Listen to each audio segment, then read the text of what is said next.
Bueno, vamos a dar inicio a la charla que tenemos contemplada el día de hoy.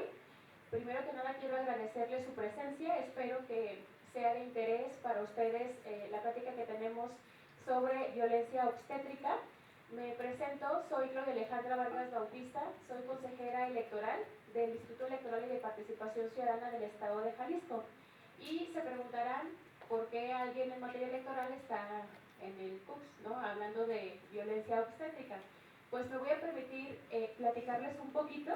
En 1981, en el primer encuentro feminista latinoamericano del Caribe celebrado en Bogotá, Colombia, se reunieron más de 280 mujeres y escogieron el 25 de noviembre para conmemorar los sucesos de las hermanas Patricia, Minerva y María Teresa Mirabal. No sé si han escuchado la historia de estas tres mujeres. Ellas eran jóvenes activistas que fueron asesinadas en 1960 por la policía secreta del régimen del entonces presidente dominicano Rafael Leónidas Trujillo. Entonces, a raíz de la muerte de estas tres hermanas fue que se estableció el 25 de noviembre en conmemoración a la erradicación de la violencia de mujeres y niñas.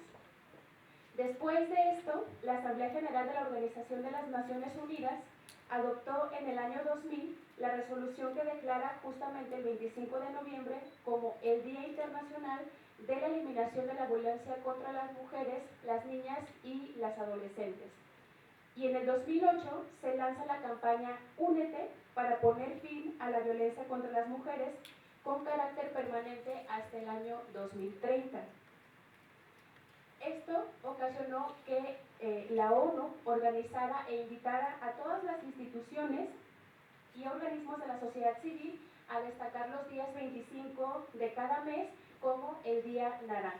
Entonces, aparte de generar 16 días de activismo en noviembre, del 1 al 16 de noviembre, todos los 25 de cada mes se pide a todas las instituciones que se conmemore el día 25N. Y hoy pues es 25 de abril, por eso es que estamos conmemorando el Día Naranja, el día para erradicar la violencia contra las mujeres y las niñas. El Instituto Electoral y de Participación Ciudadana se sumó a estos esfuerzos, se sumó a esta campaña y por esa razón también nosotros cada 25 de cada mes realizamos algún evento o alguna charla con la intención pues de concientizar a todas las personas sobre los temas de violencia.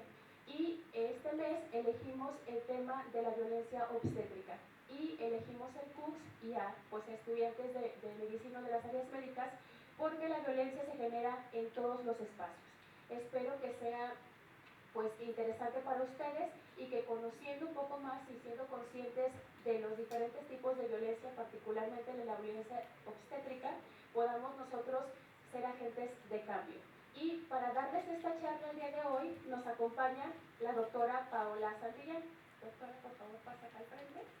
Les voy a leer un poquito su currículum, los aplausos al final, por favor. Trataré de ser lo más breve porque pues, es un currículum muy extenso, pero bueno, ella es médico cirujano y partero por la Universidad de Guadalajara, es ginecóloga obstetra, certificada por el Consejo Mexicano de Ginecología y Obstetricia, tiene un adiestramiento en colposcopía y patologías del tracto genital femenino por la Universidad de Guadalajara, tiene adiestramiento en ultrasonido obstétrico con enfoque perinatal por el Instituto de Bañuelos, tiene un diplomado latinoamericano en salud sexual y reproductiva en el adolescente por la Universidad Autónoma de Guadalajara, un diplomado en embarazo y maternidad infantil en América Latina y el Caribe, Universidad de Uruguay, tiene un máster en estudios de anticoncepción, salud sexual y reproductiva en Iberoamérica, con reconocimiento en Flaxo y la Universidad de Alcalá, España, tiene una certificación en curso Western Beach International, una certificación en ALSO, soporte vital avanzado en obstetricia, tiene un diplomado conociendo y mejorando la atención de la ginecología infanto-juvenil de Latinoamérica, avalado por Plazo, y un diplomado de alta especialidad en colposcopía, tratamiento láser de lesiones premalignas del tracto genital inferior y en ginecología reparadora, estética y funcional. Dentro de su área o experiencia laboral, es profesor y académico investigador de la Universidad de Guadalajara desde el 2018, es Es mentora clínica en salud sexual y reproductiva de IPASCAM desde el 2017. Ha realizado múltiples pláticas nacionales e internacionales, teóricas prácticas en relación a derechos sexuales y reproductivos de la norma 046 y manejo de aborto seguro con medicamentos y EMEU. Es profesora de la Universidad de Sinaloa con el diplomado en terapia láser en enfermedades del tracto genital inferior, colposcopía y ginecología reparadora, estética y funcional. Es médico consultor externo de IPAS Latinoamérica y el Caribe. Es activista feminista, colaboradora en instituciones no gubernamentales como CLADEM y campaña Salvemos Miles de Vidas México, y trabaja en distintos hospitales privados y públicos. Y pues bueno, doctora, no le quito más del tiempo, le cedo el uso de la voz. Ahora sí hay que darle un aplauso a la ponente, por favor.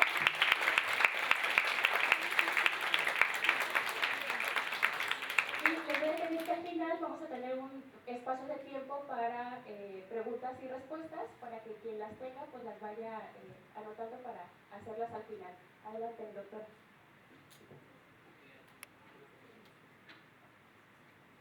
Buenos días, un enorme placer estar aquí con ustedes en este auditorio. Me recuerda hace muchos años cuando yo también estuve con ustedes sentada escuchando a mis profesores y soñaba con cosas grandes, entonces sigan adelante, es un placer estar aquí.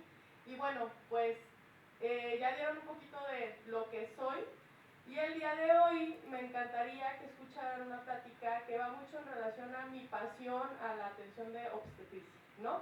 Y uno de estos es hablar en relación a violencia obstétrica, porque hay que visibilizarla definitivamente. Existe, sin embargo, existen muchos tabús o existen muchas situaciones dentro del patriarcado que no quiere que nosotros hablemos en relación de que las mujeres también presentamos algún tipo de violencia dentro de la atención de nuestro parto o durante nuestra atención durante el embarazo. Entonces, si se fijan, la plática va en relación a que, pues, refiere violencia obstétrica, que es una forma de patriarcado en las instituciones de salud, tanto públicas como privadas, que es la que sigue. Y para eso también es muy importante sustentar el por qué hablamos de violencia obstétrica. Y de acuerdo a las normativas tanto nacionales como internacionales, pues vamos a hablar en relación a lo que es un parto amigable y lo que es un parto respetado, en relación a los criterios y las recomendaciones de la Organización Mundial de la Salud para el cuidado de lo que es la atención de un parto y una experiencia positiva hasta este, en relación también a la norma oficial mexicana 007, que habla sobre la atención de la mujer durante el embarazo, parto, puerperio y del recién nacido, y también en relación a la norma oficial mexicana actualizada 2019, la 052, que nos marca la vigilancia y la atención en el trabajo de parto en un embarazo de bajo riesgo, así como los criterios en el género y salud que se dieron en el 2010 en relación a el manejo de violencia obstétrica por parte de pues, la Comisión Nacional la Comisión Nacional en relación a género y salud. Si quieres la que sigue, por favor. Pero bueno, para poder hablar de violencia obstétrica necesitamos recalcar lo que significa violencia de género. Y si nos vamos a la definición como tal, violencia de género nos habla sobre cualquier acción u omisión, déjame ver si agarra mi computadora, no llega, cualquier acción u omisión basada en su género que les cause daño o sufrimiento tanto psicológico como físico, patrimonial, económico, sexual o la muerte, tanto en el ámbito privado como en el ámbito público. Y esto es importante porque este tipo de violencia de género también afecta a lo que es la salud reproductiva, haciendo que se ejerza dentro de la parte del personal de salud con un contexto dentro de los servicios de salud que estemos aplicando tanto en el área pública como en el área privada. Así que podemos definir como tal violencia de género en el área obstétrica como todo acto u omisión que afecte tanto la autonomía y la capacidad de decidir en las mujeres sobre su sexualidad y sus procesos reproductivos. Creo que lo tenemos muy claro, ¿no? La que sigue. Y entonces, pues, hablar sobre la autonomía de la mujer en la decisión de cómo llevar su embarazo, en la decisión de una adecuada información de salud sexual y reproductiva, el cómo tener una autonomía para la atención y que ella decida realmente qué forma parir, qué forma quiere que venga su bebé a la vida, pues esto va a dar mucho de la realización que de repente nuestras pacientes a nivel mundial, no nada más en México, naturalizamos el hecho del dolor, naturalizamos el hecho de la violencia, naturalizamos que los médicos están cansados, que las instituciones públicas están completamente llenas y que son 20 pacientes para un médico. Entonces, ¿qué es lo que pasa? Pues que de repente las pacientes decimos, ay, bueno, es normal que el doctor esté cansado y que no me atienda. Es normal que el doctor me grite porque está cansado. Es normal que me dejen 3 días en trabajo de parto acostada porque pues está saturado. Qué bueno que me ingresaron y estoy aquí adentro, ¿verdad? Entonces, pues no es toda la culpa del sector salud, también yo creo que es tema del sector gobierno por la dificultad que tenemos en tener hospitales con una buena calidad, con buena cantidad de medicamentos, con un lugar de atención adecuado, porque todo va de la mano. Y entonces naturalizar de manera institucional la violencia sobre el área de salud reproductiva es hablar sobre este tipo que frecuentemente encontramos como aquellas pacientes que en el momento en que platicamos con ellas nos refieren que pues las gritaron, las maltrataron, hubo una muy mala atención, las dejaron en espera durante mucho tiempo, terminaron con una cesárea forzada sin una explicación del por qué se les realizó una cesárea, el hecho de repente criminalizarlas o a veces dices la palabra insultos. Bueno, ¿quién como médico o como enfermero puede insultar a una paciente? Pues créanme que yo conozco y existen personas que sí lo han hecho. Entonces es importante porque desde las etapas de estudiante poder hablar de este tema y poderlos sensibilizarlos a ustedes a que realmente crean en que una buena atención, una buena comunicación con la paciente realmente va a ser el éxito de su carrera profesional. ¿La que sigue?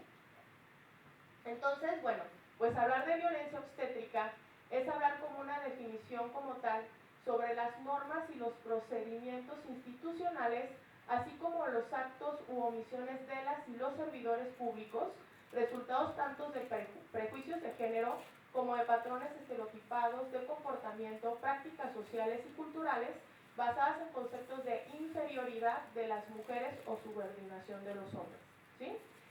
Estos pues van a discriminar o que tengan realmente un fin de dilatar, que esto es importante y grábenselo, no es nada más el tema de hacer ciertas acciones que violenten hacia la mujer, sino también aquellas acciones de omisión, ¿sí? Creo que a veces violentamos más sin darnos cuenta de manera consciente con el tema de la omisión que con el tema de hacer un acto doliente hacia la mujer, ¿no? Y entendemos también que el tema de violencia obstétrica también va mucho en relación a la falta de, o la dilatación, la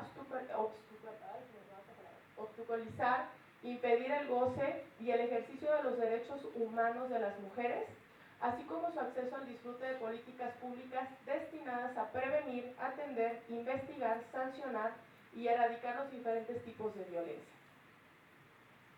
Entonces, creo que la definición está muy exacta y que realmente nosotros dentro de las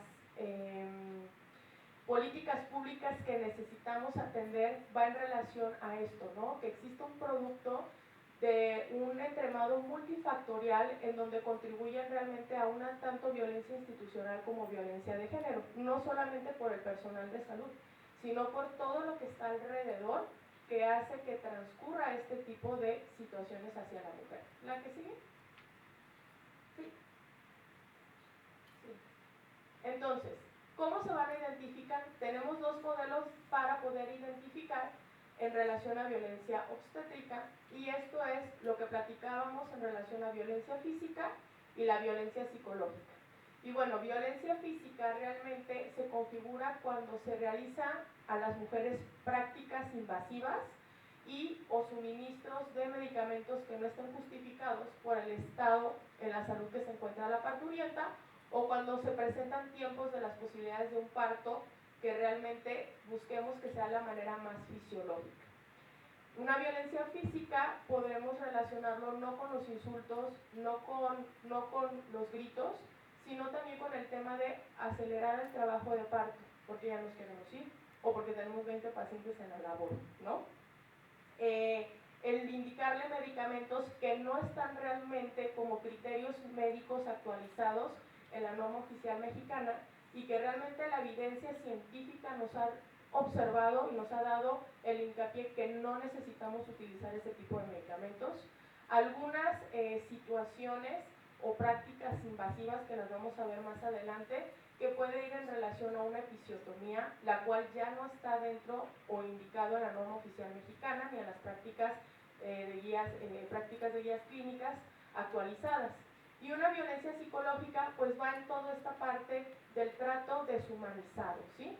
Del trato en el que nosotros hacemos que la paciente pueda tener un asesoramiento adecuado, una información científica basada en metodología científica que vaya en relación a por qué realmente se le va a indicar una cesárea o por qué se le está dilatando durante su trabajo de parto. Entonces, bueno, teniendo una definición súper clara y súper concreta, nos vamos a basar también en el tema de las estadísticas, ¿no? Porque son muy importantes, porque esto nos visibiliza realmente que existe violencia, que existen mujeres que han dado quejas en la Comisión de Derechos Humanos en relación a el trato inhumano o no digno en su atención del embarazo, su atención del parto o su atención en cesárea. Entonces, si se fijan, de enero del 2015 a el 30 de junio del 2020 se presentaron 43 quejas y 9 de estas fueron recomendaciones por negligencias médicas del embarazo, parto y puerperio, según la solicitud, y tenemos ahí nuestro folio por si alguien quiere meterse e investigar. Y entonces, en el 2017, fue el año que más se destacó en relación a quejas en la Comisión de Derechos Humanos, durante el parto, principalmente cuando se generan más sucesos en relación al servicio médico. Y nosotros podemos observar que se encontraron 78.57 quejas relacionadas a la situación del parto. Si nosotros nos vamos a nuestro esquema de nuestra gráfica donde dice quejas por asunto, podemos ver que de todas las quejas que se hicieron, el parto es donde existen mayores quejas en la atención obstétrica, con un 78.5, en el embarazo un 16.6 y en el posparto un 4.7. Pero también podemos ver las quejas por año y se fijan, bueno, hemos ido a la baja, hemos ido mejorando la atención, porque en el año, que no alcanzo a ver, 2020, tenemos una disminución completa de quejas, a diferencia del 2017, donde tenemos 13 quejas, ¿sí? Y todas las que faltan, lo que pasa es que las mujeres, pues, no acuden a hacer vidente el tema de violencia. Volvemos a lo mismo, muchas de estas mujeres lo normalizan y a algunas otras les da miedo ir a tener una queja, ¿sí? La que sigue. Estas quejas, si se fijan, pues las especialidades que más quejas tienen en la comisión y en Camejal va a ser ginecobstetricia, traumatología, que son las que más problemas a veces tenemos, y cirugía plástica. Y se fijan en las quejas de Camejal, de lo que es de las especialidades del 2015 al 2017, pues seguimos teniendo la batuta, ¿sí? Si nos podemos ver en el 2015, pues fuimos los que tuvimos más quejas. En el 2016 entramos con 21 y en el 2017 tuvimos 18 quejas, igual que traumatología, en relación a la atención de las pacientes. ¿La que sigue? Entonces, se hizo una encuesta muy importante, que creo que es una de las encuestas que hubo una realmente visibilización en relación a violencia, porque esto es una encuesta a nivel nacional que anteriormente no se había dado, ¿sí? En la encuesta de Endire del 2016 siempre hablaba sobre relación de la atención o las diferentes tipos de violencias que tenían las mujeres en sus diferentes sectores, pero nunca habían tocado el sector salud en relación a violencia obstétrica. En el 2016 sí se hizo un análisis y se observó, si tiene la que sigue, que las mujeres que recibieron, se fijan, aquellas mujeres, hubo un universo de pacientes de 32.8 millones de mujeres que fueron encuestadas de 15 años y más, y el periodo de etapa reproductiva fue entre los 15 y los 49 años de edad, en un total de 70.7% del total del universo, donde el 8.7 millones tuvieron al menos un parto en los últimos 5 años, de octubre del 2011 a octubre del 2016. Y entonces, de estos 26.7%, estamos hablando que 3.7 millones reportó un nacimiento en su último hijo, ya sea por parto o por cesárea. ¿La que sigue? Y entonces nos observan que en los últimos 5 años, el 33.4% de las mujeres entre 15 a 49 años que tuvieron un parto sufrió algún tipo de maltrato por parte de quienes le atendieron su parto. Esto es a nivel nacional. ¿La que sigue? Y tenemos los porcentajes de situaciones que experimentaron las mujeres a ser atendidas durante el último parto. Y si se fijan, pues estamos hablando de violencia psicológica principalmente y violencia física. De las violencias psicológicas, la principal que reportaba la paciente es que decía que le gritaron o que la regañaron, ¿no? A mí me ha tocado así como que, señora, deje de gritar. Si sigue gritando no la van a atender. La típica. Se tardaron mucho tiempo en la atención porque estaba gritando o porque estaba quejándose mucho, ¿sí? El tema de la ignoraron cuando preguntaba algo sobre su parto, ¿no? Oídos sordos. Oiga, enfermera, y la enfermera, estoy ocupada, ¿no? La presionaron para que aceptara colocar su método de planificación. Dentro del tema de derechos humanos existe el apartado de derechos sexuales y reproductivos, y en estos marca que la mujer tiene el derecho de escoger cuántos hijos tener y en qué periodo de tiempo los desea tener, y saber sobre métodos, información sobre métodos de anticoncepción. No quiere decir que no les informemos, hay que informarles de manera clara, concisa y sobre todo con evidencias científicas en relación a planificación familiar, ¿sí? El hecho de obligarlas y decirles, si tú no te operas, yo no te voy a atender. Ya tienes 8 hijos, ¿cómo es posible que dejes a tus hijos así, sin comer? ¿Qué le vas a dar a tus hijos? Mejor ya opérate, te vas a morir en el parto. Todo eso es violencia psicológica. Entonces, ¿qué mejor manera de informarle de manera clara y concisa las opciones que tiene ella para buscar un método de planificación? Otro de los puntos es, pues bueno, que le dijeron cosas ofensivas, cosas humillantes, si se fijan, está en un 7% del proceso. Se negaron a una anestesia, ¿sí? Trae dolor la paciente. Existen diferentes opciones para poder quitar el dolor durante el trabajo de parto, lo vamos a ver más adelante, y colocaron un método anticonceptivo sin pedirle el permiso. ¿La que sigue? Entonces, dentro de nuestro marco normativo existe ya tipificación de violencia obstétrica con códigos penales, no aquí en Jalisco, y por eso platicamos el día de hoy en relación a el Consejo Electoral, porque pues lo que vale la pena es hablar de esto para poderlo ir y ponerlo en el Senado, ¿verdad? Que realmente nuestros senadores y nuestros diputados protejan la elección de la libre atención y de un parto humanizado y amigable, o una cesárea humanizada y amigable para la paciente. Entonces, podemos observar que en México existen diversos tipos de modalidades de violencia contra las mujeres, y esto se contempla en la Ley General y las leyes locales del acceso de las mujeres a una vida libre de violencia, donde realmente pues lo que queremos es que se regulen las políticas públicas en relación a esta materia, y la Ley General no incluye violencia obstétrica en muchos estados de la República. La que sigue, por favor. pero sí los incluye en estos estados. Y tenemos que en el 2008 la Ley de Acceso a las Mujeres a una Vida Libre de Violencia fue en el estado de Veracruz y actualmente en el 2010 entró como Código Penal.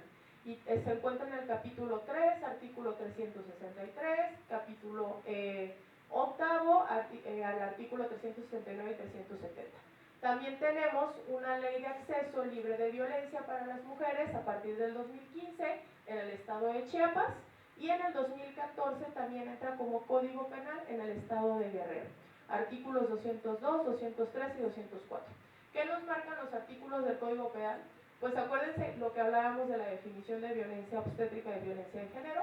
Entonces, si alguna persona que se encargue en la atención del sector salud o de cualquier rama como servidor público que cause algún daño o exista un obstáculo para la atención de estas, pues puede ir desde 3 meses hasta 6 años de cárcel. ¿Sí? La que sigue. Entonces, bueno, ¿por qué hablar sobre violencia? Porque nosotros nos vamos a basar sobre la normativa a nivel nacional y sobre los criterios mundiales de la Organización Mundial de la Salud en relación a la atención de parto humanizado, amigable, respetado, como queramos llamarlo, ¿no? La cuestión aquí es ayudar a las mujeres a tener una adecuada atención. Y lo que habíamos platicado, en la norma 007 nos marca, y qué es lo que busca, pues básicamente disminuir los daños obstétricos y los riesgos para la salud de las mujeres y de sus hijos en el marco de la atención de embarazo, el parto y el puerperio. La que viene, por favor. Y pues tenemos la otra normativa, la norma 052, que también nos habla de una atención amigable en relación al parto de un embarazo de bajo riesgo. La que viene. Y las normativas. Acuérdense que nos íbamos a basar conforme a las normativas. Y la Organización Mundial de la Salud hace recomendaciones a partir del 2015 en relación a lo que es los cuidados durante el parto, durante una experiencia positiva para esta, para que realmente puedan acceder las mujeres y los neonatos a mejorar su salud y su bienestar. Entonces nos vamos a guiar realmente con estas normativas y con estas recomendaciones para realmente hablar de lo que es un parto gentil, lo que realmente se debería de hacer en el área de tococirugía o en la atención obstétrica, para nosotros identificar cuáles son los factores determinantes que están causando que exista violencia obstétrica en nuestro país y en nuestro estado. La que viene. Entonces, de acuerdo con las metas establecidas con el Objetivo de Desarrollo Sostenible número 3, que va en relación desde el 2016 y todavía tenemos un cachito más donde podemos hacer cambios, que es hasta el 2030, habla principalmente de garantizar una vida sana y proveer el bienestar para todas las edades y la nueva Estrategia Mundial para la Salud de la Mujer, el Niño y Adolescente. La Agenda Mundial está ampliando su enfoque con el fin de garantizar que las mujeres y los bebés no solo sobrevivan a las complicaciones del parto, sino que también se desarrollen y alcancen un potencial de salud y de vida. ¿Sí? Entonces, nosotros debemos de proveer el concepto de una experiencia, de una atención de parto de manera positiva, donde nuestro trabajo de parto y nuestro embarazo, aquí lo dice en letras mayúsculas, sea un proceso fisiológico. ¿Cuántas veces, y volvemos a lo mismo, normalizamos, ¿no? Años de que nos dicen, ¿ya te aliviaste? ¿Y qué tuviste? ¿Niño o niña?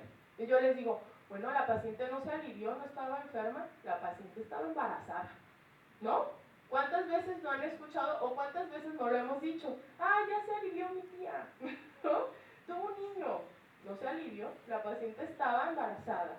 Nunca cursó con un proceso patológico, porque hablamos que el embarazo es un proceso fisiológico que todas las mujeres que deseamos ser mamás vamos a pasar por ese proceso.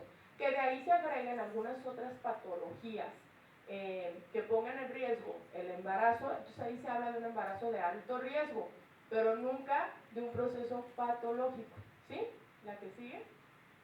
Y entonces, bueno, la Organización Mundial de la Salud nos marca que tenemos que hablar sobre recursos físicos esenciales, lo que platicábamos en relación a que no solamente los servidores públicos, llámese médicos, llámese enfermeras, trabajadoras sociales, todas aquellas que estamos y atendemos el sector salud, somos las encargadas de este tipo de violencia, sino que esta violencia pues se ve a nivel institucional, ¿no? Gubernamental. ¿Por qué? Por la falta de procesos de hospitales adecuados, la cantidad de insumos adecuados en el hospital, un lugar donde sea digno para la atención de parto y sobre todo, pues aquel personal que esté competente, pero sobre todo motivado, ¿sí? Por eso venimos a motivarlos a ustedes, para cuando estén en el área de la atención, tanto en su preinternado, su internado, en la especialidad, se den cuenta cuál es el panorama que tenemos en la atención obstétrica. Y entonces, no nada más es hablar de la atención en obstetricia y la violencia, sino también nosotros tenemos que hablar sobre diferentes patrones importantes que debemos de atender hacia la mujer.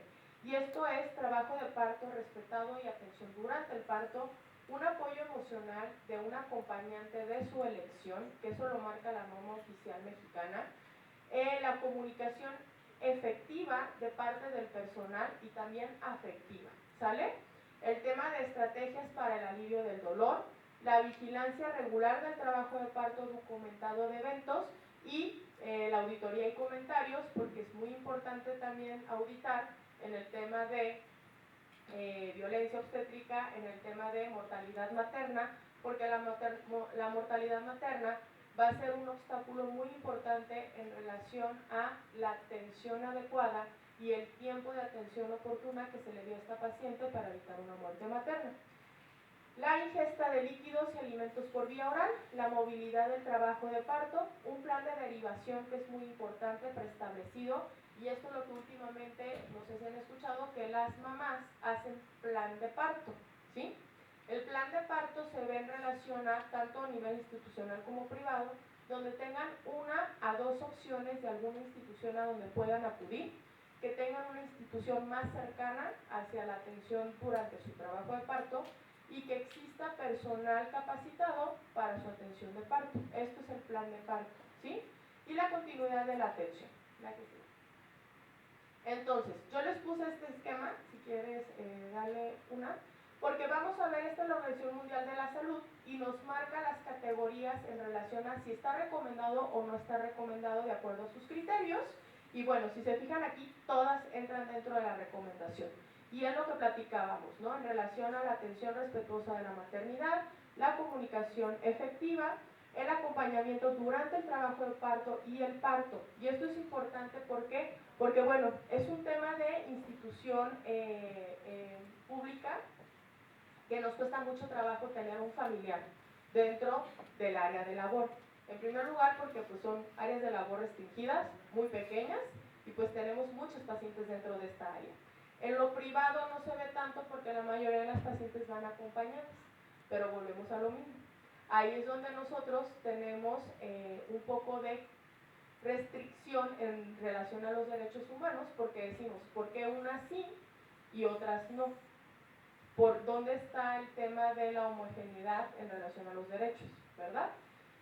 Y otro de los puntos es que vamos a dividir nosotros la parte del trabajo de parto y vamos a hablar sobre el trabajo de parto en fase latente y durante ese periodo cuáles son los criterios adecuados para tener un parto amigable. ¿La que sigue? Si quieres estamos dándole. Pues bueno, nos marca la norma oficial mexicana que el embarazo se debe de atender como un proceso fisiológico y que debemos de darle la oportunidad a la paciente a un trabajo de parto de manera fisiológica y que se desencadene de manera espontánea. Esto es a partir de las 41, 42 semanas. Levántame la mano cuántas veces han visto que las pacientes les hacen una cesárea a las 37 semanas sin ninguna indicación médica en lo privado.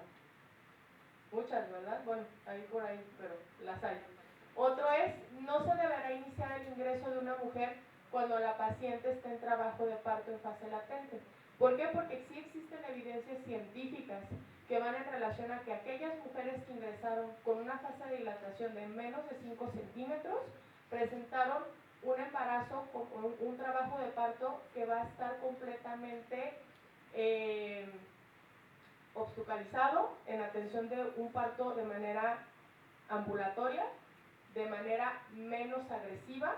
¿Por qué? Porque vamos a hacer un uso más excesivo de oxitocina. Aquellas pacientes que ingresaron con menos de 5 dilatación van a tener un porcentaje mucho más alto de que terminen en una cesárea o en un parto instrumentado y de requerir una analgesia epidural. La que sigue. Entonces, si quieres, dale clic, please. ¿Qué es lo importante dentro de las recomendaciones de la OMS? Y se fijan, dice no recomendado y no recomendado en relación al progreso de parto en el periodo de dilatación. Yo sé que ustedes están en aprendizaje y nuestra Biblia es el libro de Williams de obstetricia. Y en el libro de Williams siempre nos marcaba lo que es la fase de dilatación y el periodo de tiempo que debe de tener una mujer para poder dilatar. Bueno, pues olvídense de eso. Actualmente las recomendaciones de la OMS refieren que todas las mujeres van a tener diferentes tipos de fase de dilatación y que todo va a depender también del tipo de paciente, de su control prenatal, de la hidratación de la paciente, del estado anémico de la paciente, del cansancio de la paciente, de si realmente la paciente se alimentó o no se alimentó. Y entonces la recomendación nos marca, si se fijan, dice no recomendado estar estadificando una velocidad de dilatación del cuello uterino menor de 1 centímetro por hora, ya que esto va a ser un indicador de rutina. Y el embarazo y el trabajo de parto no es una rutina. Las pacientes realmente dilatan cuando quieren. ¿Sí? A veces podemos durar 12 horas en un trabajo de parto activo, a veces podemos durar 17 horas en un trabajo de parto activo, obvio, sin colocar oxitocina, de un trabajo, hablando de un trabajo de parto fisiológico, ¿sí? Y también dentro de los criterios de la OMS nos marca que existe un riesgo mayor de sufrir resultados adversos del parto y por ende pues el propósito de tener esta definición de dilatación en las multíparas y las primerizas pues no van, ¿sí? La que sigue. ¿Qué nos marca? Bueno, que ahora vamos a hablar sobre el trabajo de parto en fase activa y entonces la Organización Mundial de la Salud nos recomienda que el ingreso a la labor, como platicábamos, pues lo ideal es que las pacientes ingresen con más de 5 centímetros de dilatación en un trabajo de parto activo. Se considera como tal la cardiotografía, donde lo ideal es no establecer una vigilancia con un cardiotocógrafo pegado en la mamá durante todo el tiempo escuchando la frecuencia cardíaca. ¿Por qué? Porque esto va a hacer que la paciente se encuentre sentada todo el tiempo o acostada, ¿sí? Sin ninguna movilización durante su trabajo de parto. Pero sí nos recomienda utilizar el Doppler, ¿sí? Sí nos recomienda usar nuestro fetoner, colocarlo en la barriguita, estar escuchando la frecuencia cardíaca cada 30 minutos y durante el trabajo de parto en una contracción activa 5 minutos, ¿sale? Entonces, pero no es necesario colocar todo el tiempo el cardiotocógrafo para tener a la paciente acostada porque necesitamos escuchar todo el tiempo la frecuencia cardíaca durante 1 hora, 2 horas, 3 horas que está la paciente en trabajo de parto. ¿La que sigue? Si quieres la que da. ¿Qué pasa con el ingreso a la labor? Bueno, lo bueno es que hemos avanzado. Tenemos yo creo que más de 10 años que no hacemos enemas. Definitivamente ya no se hacen enemas. Porque antes, pues va a entrar a trabajo de parto y hay que hacerle un enema, ¿verdad? Para evitar que la paciente defeque durante el trabajo de parto porque se puede complicar, cosa que no es cierto. El rasurado del vello púbico ya actualmente tampoco se realiza en las instituciones tanto públicas como privadas. Probablemente para una cesárea sí, pero es por el tema de dónde se va a realizar la incisión, ¿sí? Pero en el parto no se debe de realizar. Y pues favorecer, esto es bien importante, no sé si ustedes ya han entrado a áreas clínicas, pero cuando yo estaba en el internado, en el preinternado y en la residencia, me hacían ponerle una sonda de Foley a la paciente durante el trabajo de parto en una litotomía, y se fijan la palabra, litotomía forzada, porque debemos de forzar a la paciente, ¿verdad? Entonces, en una litotomía forzada, y pone una sonda, ¿sí? Una sonda Nelaton, una sonda Foley, para poder retirarle la orina. ¿Qué necesidad hay de traumatizar la vejiga? Pues párese señora, vaya y haga pipí y la pasamos a su trabajo de parto, ¿no? Vaya y haga popó y la pasamos a su trabajo de parto, porque muchos pacientes también eso es importante. De repente hay algunas de ellas que te refieren, es que tengo ganas de hacer popó, esa es la palabra, ¿no? Y entonces dices, no, es que su bebé se le va a venir, cuando trae 9 de dilatación, trae 8 de dilatación, ni siquiera está en segundo plano el producto, está completamente libre. Pues no, lo ideal es que la paciente acuda al sanitario a hacer sus necesidades y vas a tener un parto realmente mucho más bonito en ese tema, ¿no? La que sigue. Otra de las recomendaciones que nos habla la Organización Mundial de la Salud es en relación al tacto vaginal, ¿sí? El tacto vaginal, la recomendación es que se haga en intervalos de 4 horas. Y si llega a haber ruptura de membranas, la Organización Mundial de la Salud nos refiere que hasta 6 horas para un tacto vaginal. ¿Por qué? Porque corremos mayor riesgo de que exista una poliamnionitis. Entonces, los tactos vaginales también están recomendados a que haya una mayor dilatación. Los otros ya los vimos en relación a los no recomendados, también por la Organización Mundial de la Salud y en relación a la norma 007. ¿La que sigue? Fase activa del trabajo de parto. ¿Qué sí nos recomienda? Pues lo que platicábamos desde el inicio, ¿no? El acompañamiento continuo y tener una atención efectiva. También estos factores van a influir muchísimo en relación a la calidad de la atención y por supuesto van a influir mucho en la atención de la paciente, en relación a que aquellas pacientes que se encuentran acompañadas todo el tiempo por un familiar o por alguien que realmente se sienta segura. No es necesario que esté el esposo ahí adentro y más en una institución pública, pero sí podemos tener enfermeras parteras, una mayor cantidad de enfermeras que nos estén apoyando con la atención de parto, aquellas que se están dedicando al acompañamiento o las famosas dulas que actualmente se están viendo dentro del campo obstétrico y que están estudiando esta, no especialidad como tal, pero sí un apoyo hacia la institución, hacia la mujer, hacia la atención de la salud de la mujer y que nos puede ayudar a aumentar la posibilidad de un parto vaginal, nos puede ayudar a que haya menor duración durante el trabajo de parto y sí se ve relacionado a que hay menor riesgo de un proceso de cesárea. ¿Por qué es importante hablar de la cesárea? Porque la Organización Mundial de la Salud nos refirió que nosotros tenemos que tener una tasa de cesárea a nivel nacional y a nivel mundial global que debe ser menos del 30%. En Jalisco tenemos una tasa de cesárea del 60%. Entonces, todos terminamos en cesárea, ¿no? Entonces, ¿por qué sí se ha visto el tema de que la paciente ingrese con un trabajo de parto activo al área de labor? ¿Por qué el hecho de que haya un acompañamiento? ¿Por qué el hecho de que la paciente vaya preparada, ya sea con un curso psicoprofiláctico, un curso de trabajo de parto, para que ella vaya informada, que realmente durante su proceso de embarazo empiece a leer, porque va a tener menos desinformación y va a tener un parto más exitoso y por supuesto pues va a haber una menos posibilidad de una experiencia negativa durante el trabajo de parto? ¿La que sigue? Fase activa del primer periodo del trabajo de parto. ¿Qué es lo que podemos hacer? Bueno, podemos utilizar diferentes apoyos y la principal ventaja de esto es que la normativa nos marca que lo ideal es tener un parto vertical y con libre movilización. ¿Sí? Todas las pacientes se acuerdan que hablábamos de acostadas, tumbadas, en posición de litotomía forzada, ¿sí? Entonces, pues realmente, fisiológicamente, yo les digo que nuestras mujeres indígenas y el proceso intercultural por las que hemos estado pasando, pues son más sabias que el obstetra. Las pacientes paren paradas, sentadas, agarradas de un árbol. No digo que hagamos eso, siempre con vigilancia obstétrica, pero quiere decir que realmente la fisiología de la mujer es muy sabia y la gravedad también nos lo dice. Es más fácil parir parada, acostada, en posición de 4 puntos, que una posición acostada, donde el sacro esté con el obstáculo todo el tiempo del canal de parto y tarde más la paciente en un parto, ¿sí? Otro de los puntos importantes es, pues, evitar acostar a la paciente, que exista una ingesta adecuada de líquidos y de alimentos. Alimentos sólidos sí los podemos consumir, algún tipo de semillas, fruta, que nos aumente lo que es las calorías durante el trabajo del parto, ¿sí? Líquidos también, en constante hidratación la paciente.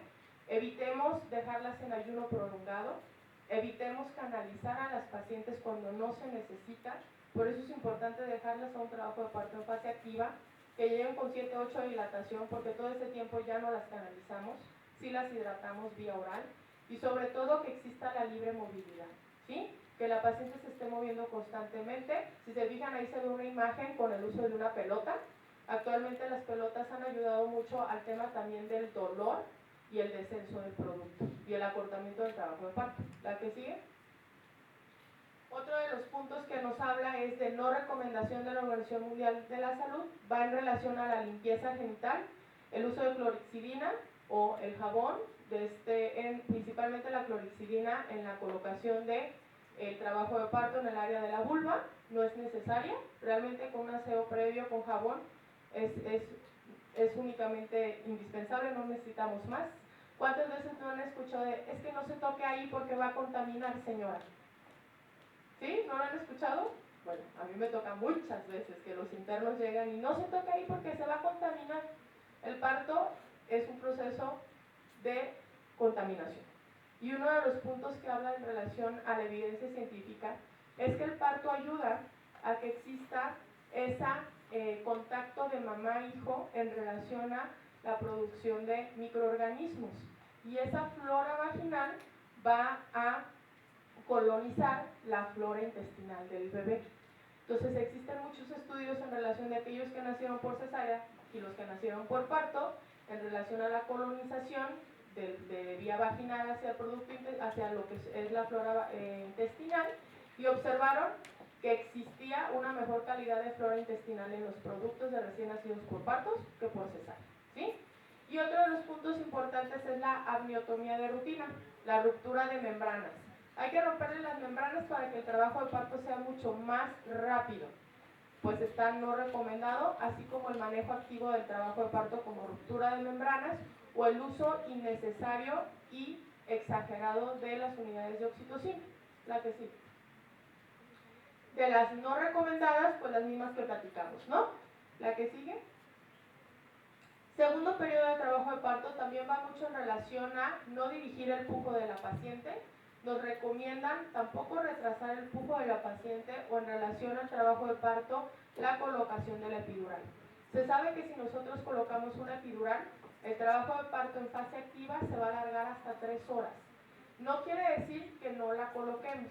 Si la paciente no lo está solicitando en el momento, porque tiene mucho dolor y no existe otro manejo de dolor, se puede colocar, ¿sí? Porque si no estamos negando el proceso de que la paciente disminuya su dolor. Otro de los importantes pues es la adopción libre durante el trabajo de parto, que principalmente puede ser en cuclillas, puede ser parada, vertical o puede ser en 4 puntos, la que sigue. Y bueno, estas técnicas importantes de prevenir el trauma perianal, que es lo más importante. La Organización Mundial de la Salud y la norma oficial mexicana nos rige que evitemos realizar episiotomías, están contraindicadas. Y otro punto importante es valorar el trabajo de parto.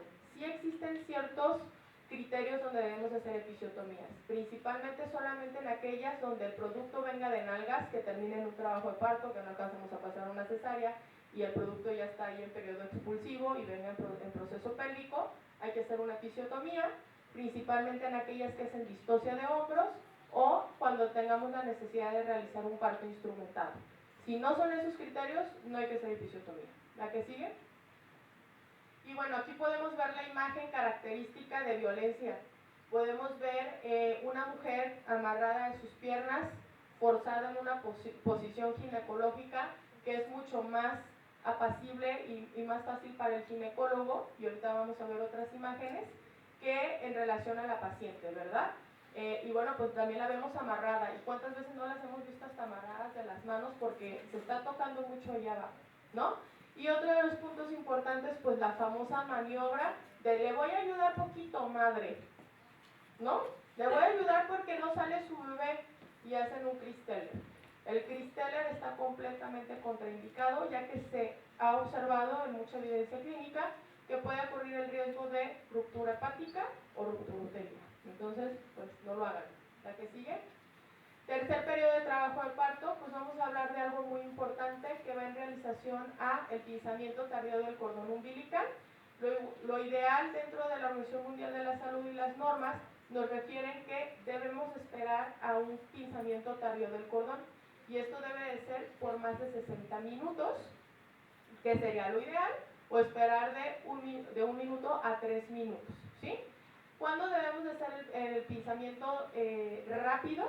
Pues en aquellas complicaciones como es un desprendimiento de placenta, una placenta previa, una ruptura uterina, un desgarro de cordón o paro cardíaco materno o asfixia neonatal. De ahí en más, pues lo ideal es esperar a que realmente se haga el pinzamiento tardío de cordón, 60 minutos. ¿Lo que sigue? 60 segundos. Bueno, ahí está la recomendación en relación al pinzamiento tardío. Y bueno, esta imagen es importante porque nos habla un poco de lo que es un parto humanizado o amigable. Si se fijan, es una paciente que está en una libre posición, realmente no está en una cama de trabajo de parto con una litotomía forzada. Estamos hablando que el producto está en contacto con la madre. Ahí yo le pondría 9.5 porque si se fijan tiene batas. Lo ideal es estar en un contacto piel con piel, ahorita lo vamos a ver.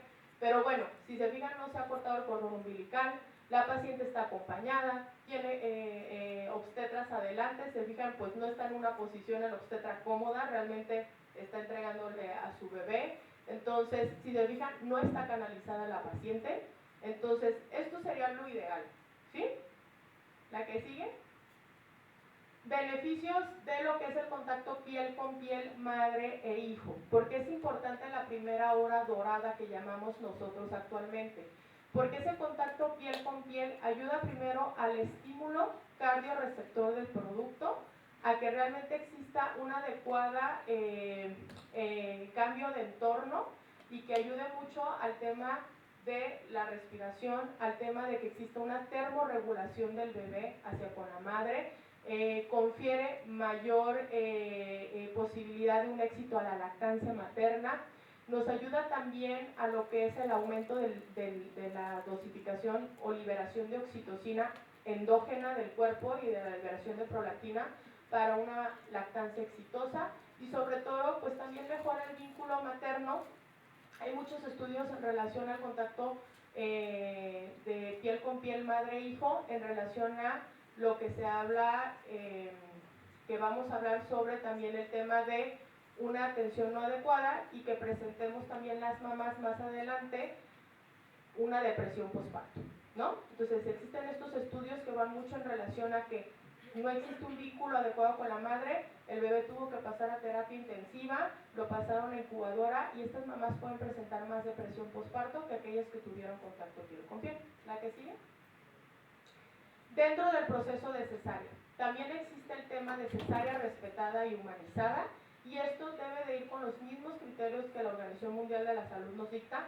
Probablemente existan procesos por los cuales tengamos que pasar a una paciente a una cesárea, por supuesto informada, con un criterio adecuado y explicándole a la paciente el por qué se le va a hacer el procedimiento. Muchas de las mujeres cuando les preguntas, ¿por qué te hicieron la cesárea? No te saben responder. Te dicen, no sé, no me dijeron. O, pues me dijeron que desde que mi bebé tenía la frecuencia cardíaca alterada y por eso me pasaron corriendo. Eso está bien, ¿no? O me dijeron que realmente tenía una desproporción cefalopélvica con 2 centímetros. Entonces, es importante realmente valorar a la paciente y darle un criterio adecuado para poder hacer una atención de cesárea. Y bueno, el hecho de hacer una cesárea, pues no nos quita y no nos evita el poder realizar un contacto piel con piel materno, el poder hacer un pinzamiento tardío de cordón umbilical, el que exista este estímulo de lactancia, el que podamos colocar al bebé hacia el seno materno para un estímulo mucho más pronto, que llamamos la hora dorada, porque es cuando hay mayor estimulación de oxitocina y la producción del calostro, que es lo ideal para el producto. ¿La que sigue? Bueno, hablábamos de esto, si quieren la que viene, que es lo que estamos platicando. Y dentro del tercer periodo de trabajo de parto, acuérdense que hablábamos de no invadir a las pacientes. Y el no invadir a las pacientes es pues evitar lo más que se puede el uso exógeno de oxitocina. Existen diferentes maneras para poder hacer la liberación de manera endógena, la liberación de oxitocina, y ahorita lo vamos a ver adelante. Pero bueno, en el tercer periodo de trabajo de parto, donde ya hubo la expulsión del producto, donde se acaba de liberar el hombro, lo ideal y la recomendación es aplicar solo ahí 10 unidades de oxitocina para que exista y evitemos una atonía uterina. También, ¿qué se nos recomienda? Pues se nos aconseja realizar se nos aconseja no realizar de manera habitual y rutinaria la famosa revisión de cavidad uterina, ¿no? Sale la placenta y meten la mano para revisar que haya salido la placenta completa, cuando realmente pues las normativas nos marcan que no se debe realizar de manera rutinaria. Y también administrar los antibióticos. En algunos hospitales yo he observado que ya tienen hasta las indicaciones ya bien bonitas en la computadora, ya nomás imprimen y antibiótico. Está completamente contraindicado el uso de profilaxis antibiótica en un parto fisiológico. Obvio, si vemos que existe un proceso patológico, que haya un proceso de infección, pues claro que vamos a colocar un antibiótico, pero si no es así, no es necesario. ¿La que sigue? Otro tema de trabajo de parto humanizado, si se fijan, otra imagen donde vemos que la paciente está acompañada. La paciente está en una posición vertical, sentada, para un trabajo de parto vertical. Si se fijan, pues ahí el ginecólogo o la partera, no sé quién sea, pues no está nada cómoda, ¿verdad? Está allá abajo cachando al bebé, ¿no? Esa es su chamba, ¿no? Estar allá abajo vigilando, pero si se fijan, el proceso es completamente diferente. Tenemos a alguien que está apoyando durante el proceso de contracciones, el famoso o llamado rebozo obstétrico, que lo pueden buscar por internet, que es una aplicación de nuestro proceso mexicano, de nuestra interculturalidad en relación al área indígena. Las que siguen. Y las recomendaciones de la OMS en el recién nacido, bueno, pues ya hablábamos del contacto piel con piel, hablábamos del acortamiento tardío del cordón umbilical, pero también es importante administrar 1 gramo de vitamina K intramuscular para después del nacimiento como profilaxis de enfermedades hemorrágicas, y a su vez también se nos recomienda no hacer un baño hasta no pasar 24 horas. Esto es para dejar que el Vermix haga su proceso de protección de la piel y termorregulación. Tratar de evitar que se haga una vestimenta lo más pronto posible. ¿Por qué? Porque pues eso va a evitar que realmente haya un contacto materno-hijo. ¿La que sigue? Hablar de la lactancia, está completamente 100% recomendado que sea la lactancia dentro de las primeras horas de expulsión del bebé durante el puerperio para tener una lactancia de manera exitosa. La que sigue. Y en las mujeres de parto con un embarazo no complicado podemos aliviar el dolor de diferentes maneras. Nos recomienda que realmente la analgesia epidural sea solo cuando la paciente lo necesite, porque hablábamos de la dilatación del trabajo de parto. Administrar la anestesia epidural solo de manera voluntaria hacia la paciente y cuando realmente exista una indicación como tal. La que sigue. Porque existen diferentes maneras para poder recomendar, dentro de las recomendaciones, para poder retirar el dolor.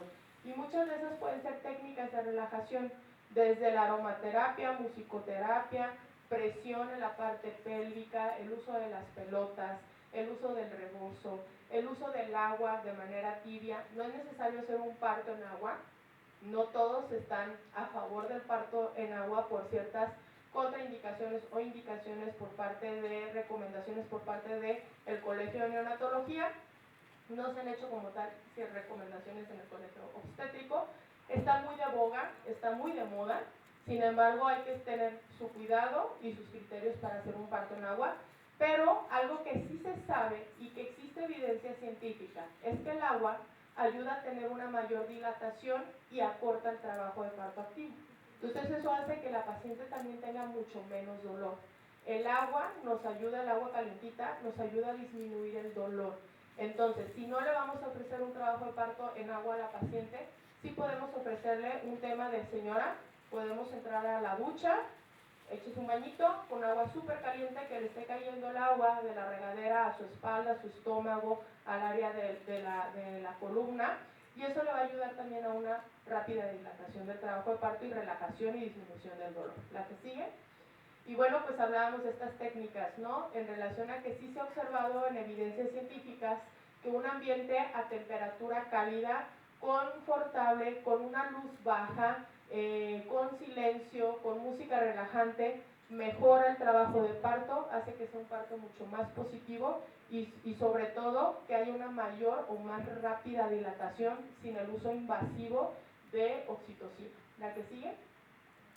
Madres durante el puerperio, pues hablábamos de la lactancia, que dentro de la primera hora del puerperio lo ideal es pegar al bebé hacia el seno materno para que exista este éxito cuando sea considerado y que realmente se pueda en un parto fisiológico. La que sigue. Y bueno, no se recomienda, hablábamos del uso profiláctico de antibiótico, ni siquiera para un parto fisiológico y tampoco para desgarros vaginales o episiotomías si se llegaran a hacer. La que sigue.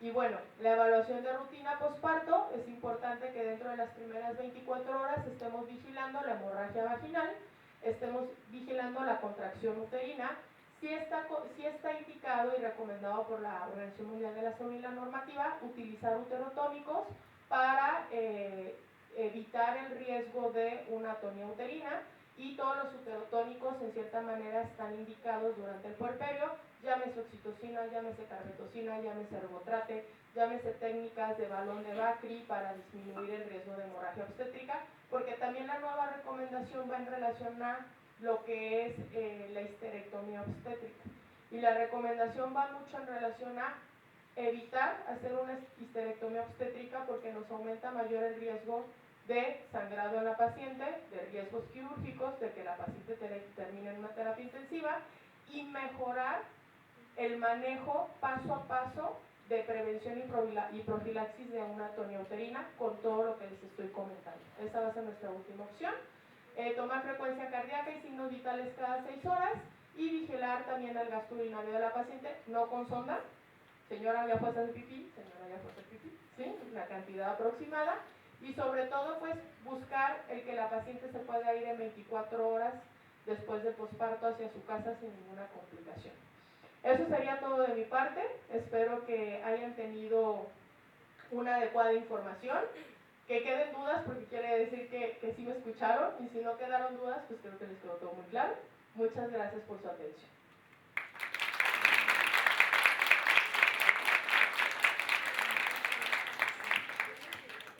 Bien, pues ahora la pregunta del millón. ¿Tienen alguna duda, algún comentario hacia la ponente? Hablen ahora o callen para siempre. ¿No? ¿Ninguna? Adelante.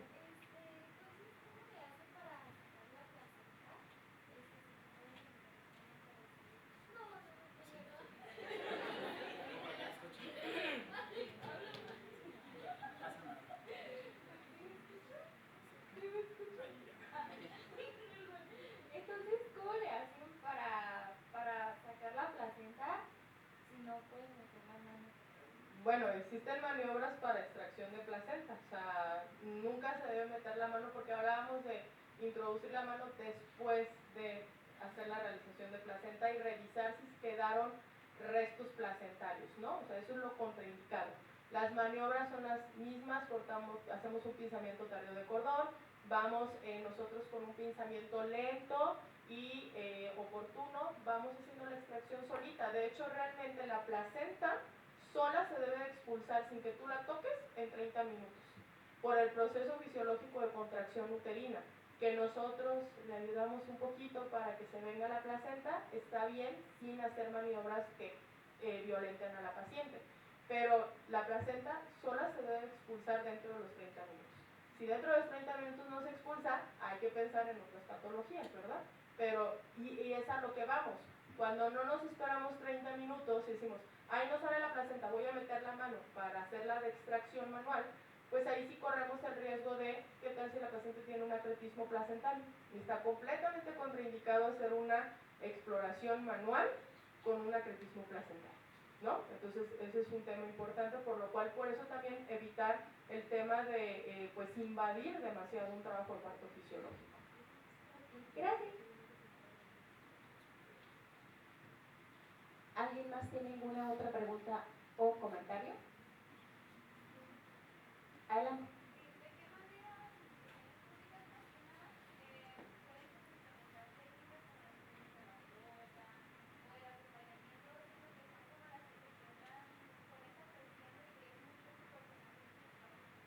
Sí existe, en Secretaría de Salud Jalisco sí se han hecho ciertos cambios innovadores y yo estoy pues muy orgullosa por ese tema. Yo trabajo en Secretaría de Salud, Un ejemplo, en el Hospital Materno Infantil Esperanza López Mateos, acaban de inaugurar el año pasado un área de parto humanizado. Y tenemos todo esto que viste, se tiene en ese hospital. Aquí el tema pues es un poquito la falta de personal. Entonces, pues vamos a tener que contratar más personal para que estén en esa área, pero lo existe. Y también existen ciertos hospitales. En el Hospital de la Mujer, cuando anteriormente estaba hacia el área del zoológico, porque ya me lo cambiaron, en el Hospital de la Mujer también se había realizado como un pasillo donde tenían ciertos sillones y ciertos lugares de hidratación para la paciente, para que durante el trabajo de parto de fase latente la paciente estuviera ahí, no se fuera lejos, porque muchos de sus pacientes eran de Tonalá, de Tlaquepaque, y entonces las teníamos ahí vigilando el trabajo de parto de fase latente para que se estuvieran hidratando y que no se fueran lejos del hospital. Entonces, realmente sí existen propuestas, hay propuestas que van mejorando el tema de la institución. Hablamos de lo mismo, pues necesitamos ciertas reformas que nos ayuden a evitar el tema de violencia y pues políticas públicas que mejoren la atención en la mujer, ¿no? Tanto en lo público como en lo privado, en el área de la institución, en globalizando todo el tema en relación a violencia, que no nada más es el personal de salud, sino también pues todo lo que está alrededor de la paciente, que ayude a que tenga un parto exitoso.